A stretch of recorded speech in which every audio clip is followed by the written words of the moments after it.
kababayan, ating tunghayan yung nangyari kay Jacqueline Jose, kay Ma'am Jacqueline Jose, na totoo ba yung balita na pumanaw kahapon po?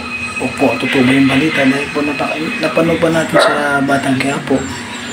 Yung last episode niya, nasa hospital siya at nagpapagaling po. Yun sa nabasa ko sa mga nagpo-post sa mga social media po, nadulas si Jacqueline Jose dahil nag-diok nga yung ano niya, yung maid niya, yung kasambahay niya.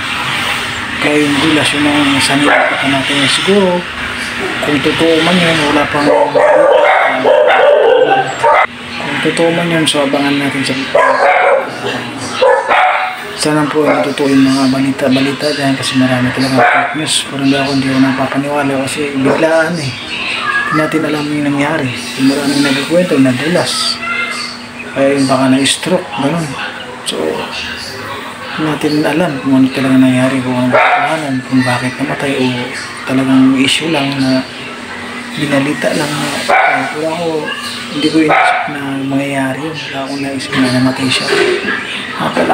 Napakalakas pa po ni Ma'am Jacqueline Jose, ating Chief Espinas sa Batang Quiapo, no? Napakalupit na artista yun.